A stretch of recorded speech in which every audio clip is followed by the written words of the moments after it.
Hello dear students, this is Professor Vishal Gupta and our today topic is over here responsibility of business towards investors। अभी देखिए सबसे पहला confusion लोगों के mind में आता है इन्वेस्टर्स एंड ओनर। लोग सोचते हैं investors and owner both are same. हाँ, काफ़ी हद तक ठीक है, राइट भी है, बट टेक्निकली थोड़ा सा डिफरेंस होता है। ओनर मीन्स मालिक बिजनेस का, जो बिजनेस का मालिक है, जिसने बिजनेस में प्रॉफिट और लॉस बेयर करना है, वो ओनर होता है। इन्वेस्टर मतलब हर वो पर्सन जिसने बिजनेस के अंदर पैसा लगाया है, इवन वो मालिक नहीं भी हो सकता। एग्जांपल मैं बोलता हूँ, अभी बैंक ने आपको लोन दिया है, तो बैंक ने भी आपके बिजनेस के अंदर पैसा इन्वेस्ट किया है, लेकिन वो आपके बिजनेस का मालिक नहीं है, वो बिजनेस में क्या है, इन्वेस्टर्स हैं। डिवेंचर होल्डर ने भी आपके बिजनेस के अंदर पैसा लगाया है, वो आपका मालिक नहीं है, वो आपका क्या है, क्रेडिटर है। इवन कि किसी ने आपको उधारी में सामान दिया है, मतलब उसने भी आपके बिजनेस के अंदर इन्वेस्ट किया है। तो इन शॉर्ट सिंपल सा मतलब है, वो सारे क्रेडिटर्स जिन्होंने आपको पैसे वाइज हेल्प किया है, इवन ओनर नहीं भी हैं, तो उनको हम लोग क्या बोलते हैं, इन्वेस्टर। मतलब जिन्होंने आपके बिजनेस के अंदर पैसा इन्वेस्ट किया है, even though they are not owner of the company, those people are known as investors. अब देखिए, जिन्होंने आपके ऊपर भरोसा जताया है, जिन्होंने आपको पैसा दिया बिजनेस के अंदर, ऐसा तो नहीं कि उनको टाइम पास था, बैंक के पास ज़्यादा पैसा पड़ा हुआ था, बोला भाई एक काम कर 2-4 करोड़ तू लेकर जा, ऐसा तो है नहीं। या किसी पर्सन के पास बहुत सारा पैसा पड़ा था, वो बोला ये ले भाई तू लेकर जा, ऐसा होता नहीं है। उनको भी पैसे की ज़रूरत होती है, उनका भी पैसा होता है। अगर उन्होंने लगाया आपके यहाँ पैसा, तो उनका कुछ ना तो कुछ इंटेंशन तो रहेगा। तो अब वही देखते हैं उनका जो इंटेंशन है, जो हमारे उनके लिए जिम्मेदारियां हैं बिजनेस की, जिन्होंने हमारे यहाँ पैसा इन्वेस्ट किया, क्या क्या है, पहले एक बार शॉर्ट में देखते हैं, बाद में डीप में जाएंगे। सबसे पहला, प्रॉपर कंडक्ट ऑफ मीटिंग। हमें उनके साथ समय समय में मीटिंग करनी चाहिए। रिटर्न ऑन इन्वेस्टमेंट, जिन्होंने जो भी उन्होंने पैसा लगाया है, उसके ऊपर उन्हें हमें समय समय ब्याज वगैरह देना चाहिए, इंटरेस्ट वगैरह पे करना चाहिए। हैंडलिंग ग्रीवेंसेस, ग्रीवेंस मतलब कुछ उनके माइंड में डाउट है, कुछ झगड़ा है, कुछ प्रॉब्लम है, तो उसे सॉल्व करना चाहिए। मेंटेनिंग ट्रांसपेरेंसी, ट्रांसपेरेंसी मतलब क्लियरिटी रखना, सब चीज़ें उनको समझ में आनी चाहिए क्या चल रहा है बिजनेस के अंदर। प्रॉपर डिस्क्लोजर ऑफ इन्फॉर्मेशन, सारी बातें बिजनेस को उनको समय समय पे हमें बताना चाहिए। मेंटेन सॉल्वेंसी एंड प्रेस्टीज, इसके बारे में एक्सप्लेनेशन में आपको डीप में बताऊंगा, क्योंकि थोड़ा सा लेंदी टॉपिक है। पहले responsibility proper conduct of meeting. देखिए, जिन लोगों ने हमारे यहाँ पैसा इन्वेस्ट किया, चाहे वो बैंक हो, चाहे डिबेंचर होल्डर हो, चाहे कोई प्राइवेट इंस्टीट्यूट हो, कोई दिक्कत नहीं। अगर उन्होंने पैसा इन्वेस्ट किया तो हमें उनके साथ में कंटिन्यूअसली मीटिंग करनी चाहिए, उनको कंपनी के बारे में इंफॉर्मेशन प्रोवाइड करनी चाहिए, नोटिस भेजना चाहिए समय समय पे, ताकि उनको पता चले कि भाई कंपनी के अंदर क्या हो रहा है, ताकि उनको हमारे ऊपर भरोसा बना रहे। मेनी टाइम इट हैपेंस कि वहाँ पे कुछ क्राइसिस हो सकता है, जैसे एग्जांपल अभी कोरोना की वजह से क्या हुआ, बहुत सारी कंपनीज को लॉस हो रहा है। तो इससे क्या होगा कि अगर हम लोग इन्वेस्टर्स से लगातार मीटिंग करते रहेंगे, तो इन्वेस्टर्स को हमारे ऊपर कॉन्फिडेंस बना रहेगा, भरोसा बना रहेगा। अदरवाइज़ वो अगर पैनिक हो जाएंगे, डर जाएंगे, तो क्या होगा, फटाक से आपको बिजनेस से पैसा आपके निकाल लेंगे और बिजनेस वहीं पे ख़त्म हो जाएगा। क्योंकि देखिए, you know that money is like a blood in the body. जैसे आपके बॉडी के अंदर ब्लड होता है, उसी तरीके से बिजनेस के अंदर मनी होता है। अगर कोई निकाल ले बिजनेस का पूरा, तो अपने आप बिजनेस क्या हो जाएगा, उसी तरीके से मर जाएगा जैसे बॉडी के अंदर से ब्लड निकालने से। तो आप देख सकते हैं, companies should call meeting of investors and provide information about the business. Proper notice of meeting should be sent to them in period of crisis. Crisis मतलब कोई बहुत खतरनाक सिचुएशन आ गया, कोई घटना हो गई, कोई प्रॉब्लम हो गया है। Investor should be taken into the confidence. आपको अपने इन्वेस्टर्स को हमेशा अपने कॉन्फिडेंस में लेकर रखना, उनको भरोसे पे रखना है कि भाई हमारे अंदर आप भरोसा रखो। और भरोसा कैसे रखें, खाली कहने से नहीं रखेंगे, आप उनको मीटिंग बुलाओगे, आप उनको प्रॉपर समझाओगे कंपनी के बारे में, कंपनी के हालात के बारे में, तो उनको भरोसा रहेगा। Factor responsible for failure should be known to the investor. चलिए ठीक है, कभी कभी कोई कोई कंपनी में फेलियर भी हो सकता है, हमेशा हम सक्सेस हो कोई बहुत ज़रूरी नहीं है, हमेशा हम अकाउंट ओसी और एसपी में 90+ ना, ऐसा कोई जरूरी नहीं है। कभी 70% भी आ सकता है, 60% भी आ सकता है। तो अगर कभी कुछ फेलियर हुआ है कंपनी के अंदर, तो उनको पता होना चाहिए भाई कंपनी फेल क्यों हुई है, या उसको इम्प्रूव कैसे करेगी, कंपनी के पास क्या प्लानिंग है उसको इम्प्रूव करने की। अदरवाइज़ कंपनी फेलियर हुई और आपने इन्वेस्टर्स की मीटिंग नहीं बुलाई, उनको इन्फॉर्म नहीं किया, और डर जाएंगे कि कंपनी तो अभी पुअर कंडीशन में आ रही है, और वो पैसा अगर निकालना बिजनेस से स्टार्ट कर दिए, तो हमारा बिजनेस वहीं पे ख़त्म हो जाएगा। तो मेक इट श्योर कि प्रॉपर हम मीटिंग कंडक्ट करने चाहिए, और कंपनी के बारे में हम अपने इन्वेस्टर्स को समय समय पर इंफॉर्मेशन देते रहना चाहिए क्या चल रहा है, ताकि उनका कॉन्फिडेंस हमारे ऊपर बना रहे। Next one is year return on investment. जैसा मैंने आपको बताया, इन्वेस्टर्स ने आपके यहाँ पैसा लगाया, वो पागल तो नहीं है। उन्होंने वहाँ पे अगर आपके यहाँ पैसा लगाया है, तो उन्होंने कुछ सोच के लगाया होगा, उनका भी कुछ अपना बेनिफिट होगा। तो आप जो भी कुछ कमाते हैं कंपनी के अंदर, उसका एक फेयर रिटर्न, एक फेयर ब्याज बोल दीजिए, जो भी कुछ है इंटरेस्ट बोल लीजिए, जो भी कुछ है उनको एक रिटर्न लौटाना चाहिए। और एक बात का ध्यान रखना है कि उनका इन्वेस्टमेंट आपको सेफली करना है, ऐसा इन्वेस्टमेंट करना है कि जहाँ पे लॉस होने के चांसेस कम रहे और बिजनेस लगातार आगे बढ़ता रहे। आप देख सकते हैं investors invest their money in business and accept risk factor. देखिए, इन्वेस्टर्स ने आपके बिजनेस के अंदर पैसा लगाया, जैसे ओनर को रिस्क रहता है वैसे इन्वेस्टर्स को भी रिस्क रहता है। They should get fair return on investment regularly in the form of interest. उन्हें ब्याज के तौर पे उन्हें समय समय पे उसका रिटर्न मिलना चाहिए। कुछ पॉइंट्स का आपको ध्यान देना, पहला फेयर रिटर्न ऑन इन्वेस्टमेंट, उचित ब्याज देना है। Safety of the investment, investment का ध्यान देना है कि आपको सेफ रखना है, किसी भी तरीके का ज़्यादा रिस्क नहीं होना चाहिए। Study appreciation of the business, study appreciation of the business मतलब बिजनेस लगातार आगे बढ़ता रहे, इस बात का ध्यान देना है, क्योंकि बिजनेस आगे बढ़ेगा तो ही हम उनका फ्यूचर में ब्याज दे पाएंगे। अगर बिजनेस अगर नीचे जाएगा तो हम उनका ब्याज तो छोड़ दीजिए, हम उनका पैसा भी नहीं लौटा पाएंगे। तो ये सब चीज़ें आपको ध्यान देना है कि आपको समय समय पर अपने इन्वेस्टर्स को उनका रिटर्न, उनका ब्याज देना चाहिए।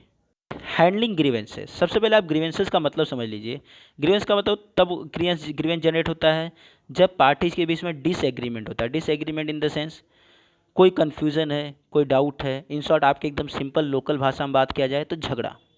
अगर किसी भी तरीके का उसके माइंड में कोई डाउट है, इन्वेस्टर्स के कन्फ्यूज़न है, डिसएग्रीमेंट है, तो आपकी जिम्मेदारी कि उसको सही तरीके से आप उसे हैंडल करें, सॉल्व करें सेटिस्फैक्ट्री वे में। सेटिस्फैक्ट्री वे में मतलब ऐसे तरीके से सॉल्व करें ताकि सामने वाला बंदा संतुष्ट हो जाए कि हाँ यार, जो इसने बोला है वह सही है। See that a company should handle investors grievance if any, there should be effective methodology for this. Methodology मतलब तरीका। इन्वेस्टर्स का कोई भी ग्रीवेंस है तो उसे सॉल्व करने के लिए एक सही तरीका होना चाहिए।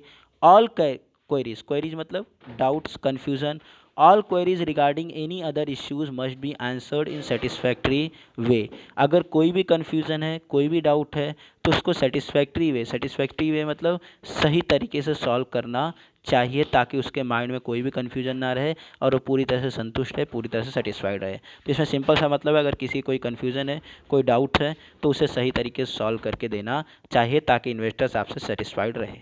Is year maintaining transparency. Transparency का मतलब हिंदी में होता है पारदर्शिता, जहाँ पे आर पार दिखाई दे, जैसे कांच होता है जिसमें आर पार दिखाई देता है। तो अब इसका मतलब ये नहीं कंपनी में हम कांच की कंपनी बनाएंगे जिसमें आर पार दिखाई दे। इसका मतलब यह है कि कंपनी के अंदर जो भी हम फाइनेंशियल एक्टिविटीज़ कर रहे हैं उसमें ट्रांसपेरेंसी होनी चाहिए। का मतलब यह है कि जो भी कुछ हम कर रहे हो क्रिस्टल क्लियर होना चाहिए, सामने वाले को समझ में आना चाहिए कि हम क्या कर रहे हैं, तभी वो हमारे बिजनेस के अंदर पैसा लगाएगा, अदरवाइज वो पैसा नहीं लगाएगा। Investors provide long term capital as well as working capital. Long term मतलब लंबे समय के लिए, वर्किंग कैपिटल मतलब जो डे टू डे एक्टिविटी के लिए जो पैसा लगता है उसको हम बोलते हैं वर्किंग कैपिटल। तो इन्वेस्टर्स हमें लॉन्ग टर्म और वर्किंग कैपिटल दोनों के लिए पैसा देता है।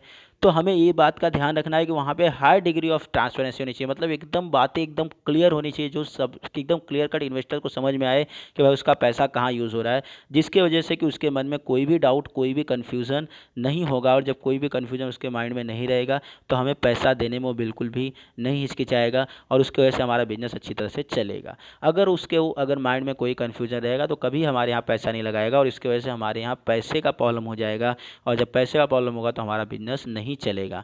तो वापस सिंपल सा इस पॉइंट का मतलब इतना सा है कि हम जो भी काम कर रहे हैं फाइनेंशियल तौर पे एकदम क्लियरिटी होनी चाहिए, इन्वेस्टर्स को बातें समझ में आनी चाहिए कि हम लोग क्या कर रहे हैं। Next one is here proper disclosure of information. Proper मतलब सही तरीके से डिस्क्लोज करना मतलब बताना, क्या चीज़, इन्फॉर्मेशन। याद रखिए आपको अपने इन्वेस्टर के साथ कभी भी झूठ नहीं बोलना है, आपको फुल एंड फैक्चुअल इन्फॉर्मेशन अपने इन्वेस्टर्स को प्रोवाइड करनी है। फुल मतलब पूरा फैक्चुअल मतलब सही इन्फॉर्मेशन प्रोवाइड करनी है। आगे देखिए, they should get regular report, circular and statement of profit.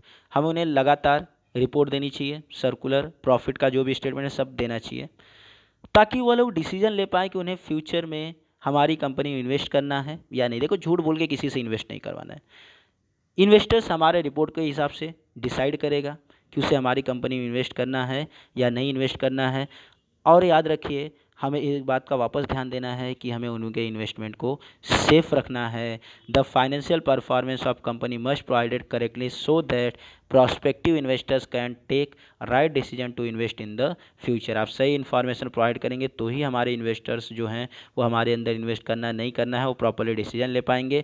All this will ensure them that their investment is safe. तभी उन्हें पता चलेगा कि उनका इन्वेस्टमेंट जहाँ पर है सेफ़ है कि नहीं है। देखिए, अगर हम इन्फॉर्मेशन प्रोवाइड करेंगे then they can come to know our financial position and they can come to know कि हम उनका इन्वेस्टमेंट हमारे यहाँ सेफ जोन में है या नहीं है। तो इसमें सिंपल सा मतलब इतना सा है कि आपको अपने इन्वेस्टर्स को सही इन्फॉर्मेशन प्रोवाइड करनी चाहिए, फुल और फैक्चुअल इन्फॉर्मेशन प्रोवाइड करना चाहिए ताकि वो फ्यूचर के बारे में डिसीजन ले पाएँ। Maintain solvency and Prestige. Prestige का होता है रेपुटेशन, गुडविल जिसको हम बोलते हैं, एंड सॉल्वेंसी का मतलब क्या होता है वो समझ लीजिए। देखिए दो चीज़ होती है, एक सॉल्वेंसी, दूसरा इंसॉल्वेंसी। इंसॉल्वेंसी कब बोलते हैं, जब कंपनी का कर्जा लाइबिलिटी ज़्यादा और एसेट कम होता है तो उसको इंसॉल्वेंट बोलते हैं, जो कि बोल सकते हैं कंपनी बर्बाद हो चुकी है। सॉल्वेंसी मतलब जब कंपनी का एसेट ज़्यादा हो और कंपनी की लाइबिलिटी कम हो, मतलब कंपनी का पोजीशन अच्छा है, कंपनी के पास पैसे ज़्यादा हैं और उसके ऊपर कर्जे कम हैं, तो उसको हम बोलते हैं सॉल्वेंसी।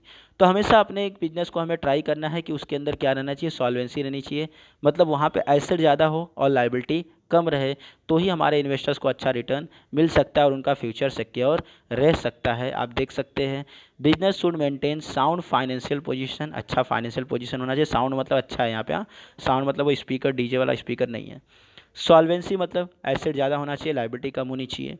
प्रेस्टीज एंड गुडविल मतलब वही रेपुटेशन होना चाहिए टू सेटिस्फाई द इन्वेस्टर्स। आपको इन्वेस्टर को सेटिस्फाई करने के लिए यह सारी चीज़ें होना जरूरी है, अच्छा फाइनेंशियल पोजीशन, सॉल्वेंसी, आपका reputation. Business should take continuous effort for research, innovation and expansion program. Business को लगातार एफर्ट देना चाहिए, किस चीज़ के लिए, ताकि कुछ रिसर्च एंड डेवलपमेंट करें, जो हमने पिछला पहले टॉपिक देख चुके हैं। रिसर्च एंड डेवलपमेंट करने के लिए, इनोवेशन कुछ नया लाने के लिए, और एक्सपेंशन प्रोग्राम मतलब बिजनेस को कैसे आगे एक्सपेंड किया जाए, कैसे आगे बढ़ाया जाए, इन सब चीज़ों का भी ध्यान देना चाहिए ताकि बिजनेस के अंदर सॉल्वेंसी बनी रहे और बिजनेस के अंदर प्रेस्टीज मेंटेन रहे। तो इस पॉइंट का सिंपल सा मतलब ये है कि बिजनेस का रेपुटेशन मेंटेन रहना चाहिए, बिजनेस के अंदर सॉल्वेंसी बनी रहनी चाहिए, बिजनेस लगातार रिसर्च करना चाहिए, कुछ इनोवेशन करना चाहिए, कुछ एक्स्ट्रा एक्सपेंशन एंड डाइवर्सिफिकेशन के लिए ट्राई करना चाहिए। चलिए अब तक जो हमने पढ़ा उसका एक छोटा सा रिव्यू ले लेते हैं। रिस्पॉन्सिबिलिटी टूवर्ड्स इन्वेस्टर्स, एक बिजनेस में जो पैसा इन्वेस्ट हुआ है, जो इन्वेस्टर्स हैं उनके लिए एक बिजनेस की जिम्मेदारियां क्या क्या होती है। सबसे पहला, प्रॉपर कंडक्ट मीटिंग, समय समय पर उनकी मीटिंग बुलाई जाए और उनको बताया जाए कंपनी के बारे में क्या चल रहा है और उनके अंदर एक कॉन्फिडेंस जनरेट रखा जाए। खास करके अगर कोई क्राइसिस हुआ है, कोई बुरा सिचुएशन आया कंपनी के लिए, तो अपने इन्वेस्टर्स को कॉन्फिडेंस में लेने के लिए मीटिंग की ज़रूरत ज़्यादा होती है। रिटर्न ऑन इन्वेस्टमेंट, जो भी उन्होंने इन्वेस्ट किया है उनको समय समय में क्या करना चाहिए, प्रॉपर इंटरेस्ट देना चाहिए और उनके अमाउंट के सेफ्टी का ध्यान रखना चाहिए। हैंडलिंग ग्रीवेंसेस, कोई भी ग्रीवेंसेस है, कोई भी झगड़ा है, कोई भी कंप्लेन है, हमें कोई भी क्वेरी है, हम उसे सही तरीके से, साइंटिफिक तरीके से सॉल्व करना चाहिए ताकि वह सेटिस्फाई रहें, मतलब संतुष्ट रहें।